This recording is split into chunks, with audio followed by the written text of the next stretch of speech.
This is Euronews Now. I'm Helena Humphrey, and here are your top stories.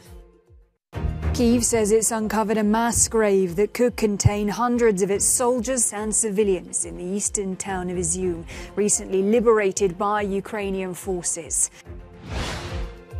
A parliamentary inquiry in Italy has concluded that a third ship caused the collision and sinking of the Moby Prince ferry 30 years ago. And after a massive drop in tourism due to the pandemic, foreign visitors are returning to Turkey, but hospitality businesses are facing different challenges.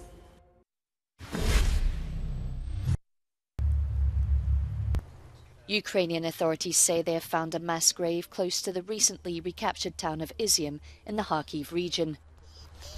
A makeshift wooden headstone indicates that the bodies of 17 Ukrainian soldiers are buried in this forest. But the Ukrainian Commissioner for Missing Persons says there is evidence of hundreds of bodies, including civilians. We want the world to know what is really happening and what the Russian occupation has led to. Bucha, Mariupol, and now, unfortunately, Izium. Russia leaves death everywhere and must be responsible for it. The world must hold Russia accountable for this war. We will do everything for this. Ukrainian President Volodymyr Zelensky has also said that investigations into the mass grave have begun. Russian forces left Izium last week and other parts of the Kharkiv region after a massive Ukrainian counter-offensive. Vladimir Putin is seeking support from his allies as he looks to bolster Russia's position on the world stage following its invasion of Ukraine. Putin said he was ready to discuss China's concerns about the war as he spoke to President Xi Jinping at a summit this week. The response was mixed, a promise of support for Russia's key interests alongside a stress on the respect for national sovereignty. Putin also mingled with leaders of India, Pakistan and 4 ex-Soviet countries at the Shanghai Cooperation Organization in Uzbekistan. It was also a chance for his key ally Belarus to strengthen ties with China. President Alexander Lukashenko reportedly praised the reliable friendship of his counterpart. The 8-state security alliance, set up in 2001 as a counterweight to US influence in global affairs, offered Asian states a forum for other conflicts too.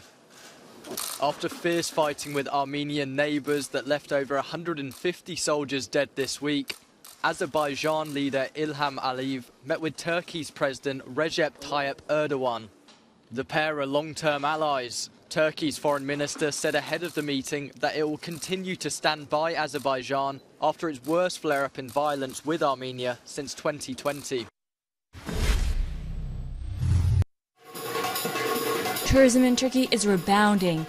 After a massive drop due to the COVID-19 pandemic, foreign visitors are a major source of income for Nico Valdez's fish restaurant on the shore of Istanbul's Bosphorus Strait.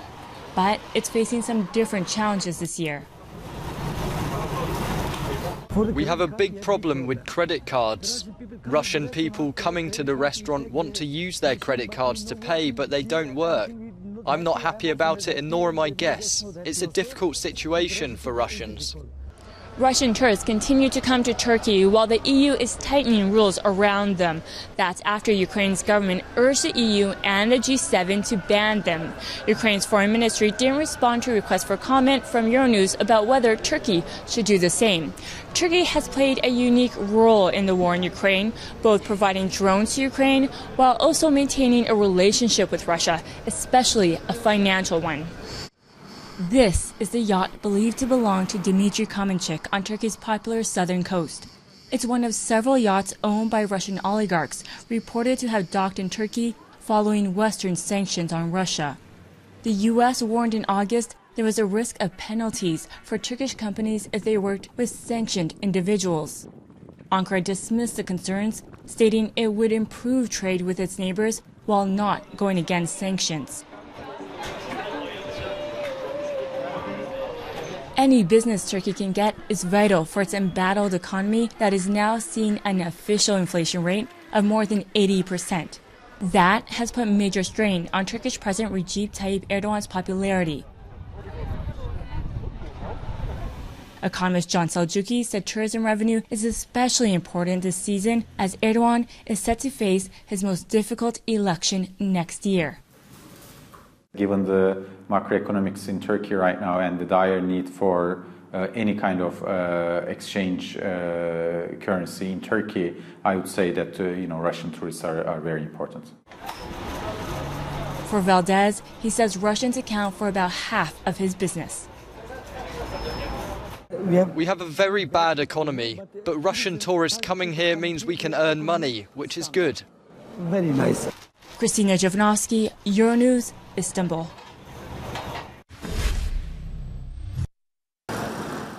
In 1991, one of Italy's worst maritime accidents occurred.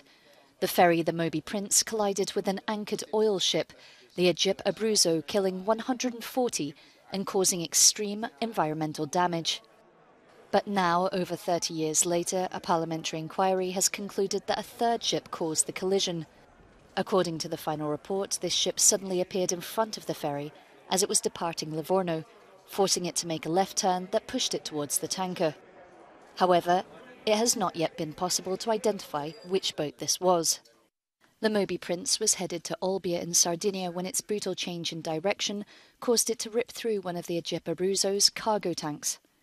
Crude oil then spilled into the sea and onto the ferry's deck, where it went up in flames. Most of the people on board died of carbon monoxide poisoning.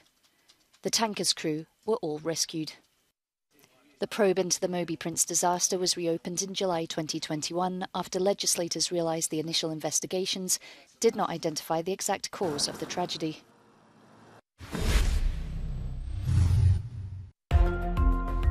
One of Russia's last independent media sources has had its license revoked, according to the publication itself. The move, which will block the online version of Novaya Gazeta, comes days after a Moscow district court blocked the newspaper's print version, and after the country's media watchdog accused it of violating Moscow's restrictions on labeling so-called foreign agents.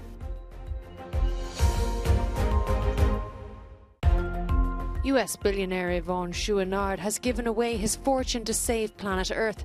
The founder of the outdoor retailer Patagonia, valued at €3 billion, has given 100% of his shares to a trust in charge of ensuring the brand's environmental values are respected and a non-profit dedicated to fighting against climate change. The 83-year-old says he hopes his move will influence a new form of capitalism. Hours go by and the queue in London to pay tribute to the late monarch, Queen Elizabeth II, does not go down. People have turned up in the thousands to bid her farewell. Yet despite the waiting times, the atmosphere is peaceful and solemn. Very quiet, very respectful. Nobody was talking really. Just people paying their respects really. And quite moving. It's been a wonderful experience. We've come, we've said goodbye. We wanted to pay our respect, and that's what we've done. I know I've never met her face to face, but it's like she was a grandma. I see her as a grandma to me, and she was a wonderful, strong, powerful lady. A minute's silence was also held for her at the United Nations, and its Secretary General, Antonio Guterres, spoke of her legacy and important role. The first part of a remarkable reign saw many nations gaining independence from Britain, and the formation of the Commonwealth, a diverse multilateral group. Commonwealth members are among the most steadfast supporters of the United Nations, and we mourn with them also today. Meanwhile, the new heir to the throne, the Prince of Wales, and his wife were in Sandringham, one of the royal family's residences, to thank locals for their continued support and tributes.